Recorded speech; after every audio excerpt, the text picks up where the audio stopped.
आज की इस वीडियो में हम जीएसटी की बेसिक्स को सीखेंगे। हम इस वीडियो में सीखेंगे कि जीएसटी क्या है, कितने टाइप की जीएसटी होती है, जीएसटी के कितने रेट्स होते हैं, जीएसटी पेबल हम कैसे कैलकुलेट करते हैं, आउटपुट इनपुट जीएसटी क्या होता है, और हम जीएसटी की कैलकुलेशन सीखेंगे जिससे हम आउटपुट जीएसटी, इनपुट जीएसटी और जीएसटी पेबल निकालेंगे। तो आइए शुरू करते हैं। तो सबसे पहले हम जानते हैं कि जीएसटी क्या है। जीएसटी का मतलब होता है goods and services tax. GST 1 जुलाई 2017 से इंडिया में लागू कर दिया गया था। जीएसटी के आने से पहले कई तरह के टैक्स लगते थे, जैसे कि VAT, services tax, excise duty. इन सभी टैक्सेस को हटा दिया गया और जीएसटी को इम्प्लीमेंट कर दिया गया। जीएसटी गवर्नमेंट की वन नेशन वन टैक्स के मिशन पर आधारित है। इंडिया में टैक्स सिस्टम को ट्रांसपेरेंट करने के लिए जीएसटी लाया गया था। अब हम जानते हैं जीएसटी कितने टाइप के होते हैं। जीएसटी 4 टाइप के होते हैं। पहला है आईजीएसटी, यानी कि inter state goods and services tax. जितने भी इंटर स्टेट ट्रांजैक्शन होते हैं, यानी कि एक स्टेट से दूसरे स्टेट में गुड्स एंड सर्विसेज को बेचा जाता है, तब ऐसे ट्रांजैक्शन पे आईजीएसटी लगता है। और दूसरा है सीजीएसटी, यानी कि central goods and services tax. जब सेम स्टेट में गुड्स या सर्विसेज को बेचा जाता है तब सीजीएसटी और एसजीएसटी लगता है। अगर केंद्र शासित प्रदेश है तो वहाँ पे एसजीएसटी की जगह यूटीजीएसटी लगता है। अब हम आते हैं जीएसटी रेट्स पे। जीएसटी में जो रेट्स होती हैं वो 5%, 12%, 18% और 28% होती है।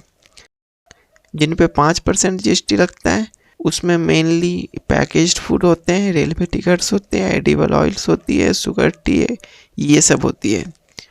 12% वाले में मेनली प्रोसेस्ड फूड होती है, मोबाइल फ़ोन्स होती है, स्टेशनरी आइटम्स होती है, फुटवेयर, ये सब होता है। और इसके बाद 18% restaurant, electronics, IT services, soaps, cosmetics और इनके अलावा भी बहुत से प्रोडक्ट्स पे 18% का रेट लगता है। और इसके बाद 28% है, ये सबसे हायर रेट होता है। ये जो 28% है ये मेनली लग्जरी आइटम्स पे लगता है, जैसे कि कार, एयर कंडीशनर्स। जितना रेट है उतना ही आईजीएसटी लगेगा, लेकिन सीजीएसटी और एसजीएसटी है ये दोनों आधा आधा बढ़ जाएगा। अगर 5% है तो 2.5%, 12% है तो 6%, 18% है तो 9% और 28% है तो 14%। तो जो टोटल जीएसटी रेट होता है उसका सीजीएसटी आधा होता है और एसजीएसटी, यूटीजीएसटी भी जीएसटी रेट का आधा होता है। अब हम जीएसटी पेबल पे आते हैं।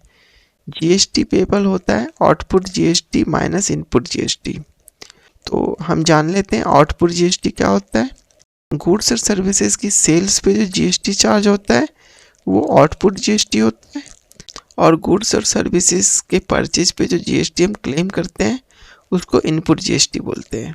तो इस तरीके से आउटपुट जीएसटी जो होता है वो output IGST plus output CGST plus output SGST, UTGST होता है।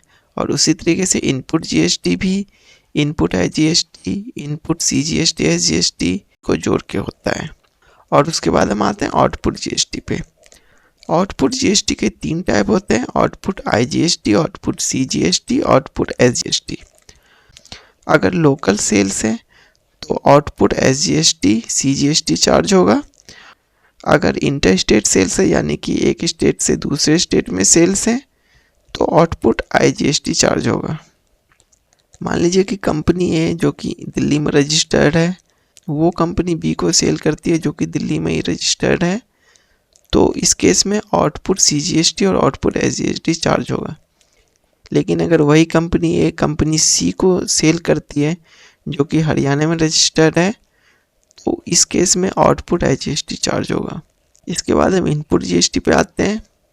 अगर इंटर स्टेट परचेज है, यानी कि अगर हमने अपने स्टेट के अलावा दूसरे स्टेट से गुड्स और सर्विसेज को खरीदा है, तो इस केस में जो हम जीएसटी क्लेम करते हैं उसको इनपुट आईजीएसटी बोलते हैं।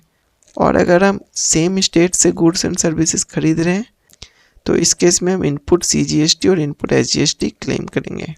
मान लीजिए कंपनी है जो कि दिल्ली में रजिस्टर्ड है, वो गुड्स खरीदते कंपनी बी से जो कि दिल्ली में ही रजिस्टर्ड है, तो इस केस में हम इनपुट सीजीएसटी और इनपुट एसजीएसटी लेंगे। लेकिन अगर वही कंपनी गुड्स खरीदती है कंपनी सी से जो कि हरियाणा में रजिस्टर्ड है, तो इस केस में कंपनी ए इनपुट आईजीएसटी क्लेम करेगी। अब हम जीएसटी कैलकुलेट करना सीखते हैं। यहाँ पे हमने 2 एग्जाम्पल्स दिए हैं। मान लीजिए कंपनी है जो कि दिल्ली में रजिस्टर्ड है, गुड्स खरीदती है 10,000 रुपये का कंपनी बी से, इस पे 18% जीएसटी चार्ज है। और कंपनी ए गुड्स बेचती है 12,000 का कंपनी सी को, जो कि दिल्ली में रजिस्टर्ड है, 18% की जीएसटी पे। तो इन 2 ट्रांजैक्शंस के बेस पे हम जीएसटी पेबल कैसे कैलकुलेट करेंगे, आइए सीखते हैं। तो सबसे पहले हम आउटपुट जीएसटी निकालेंगे। आउटपुट जीएसटी में आउटपुट सीजीएसटी और आउटपुट एसजीएसटी होगा, क्योंकि ये लोकल सेल्स है। तो 12,000 का 9% कैलकुलेट करेंगे सीजीएसटी, तो 1,080 होता है। और एसजीएसटी भी कैलकुलेट करेंगे 9%, जो कि 1,080 होता है, 12,000 का 9%। और उसके बाद हम इनपुट जीएसटी कैलकुलेट करेंगे। तो इनपुट जीएसटी में इनपुट आईजीएसटी होगा, क्योंकि ये एक इंटर स्टेट परचेज है। तो इंटर स्टेट परचेज में हम 10,000 पे 18% कैलकुलेट करेंगे, जो कि 1,800 रुपये होता है। तो इस हिसाब से जो टोटल आउटपुट जीएसटी है वो 1,080 प्लस 1,080 यानी कि 2,160 होता है। और टोटल इनपुट जीएसटी है वो 1,800 रुपये होता है। और फाइनली हम जीएसटी पेबल निकालेंगे, जो कि output GST minus input GST होता है।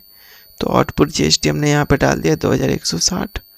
तो आउटपुट जीएसटी में से इनपुट जीएसटी हम माइनस करेंगे, यानी कि 2,160 में से 1,800 माइनस करेंगे तो 360 रुपये होता है।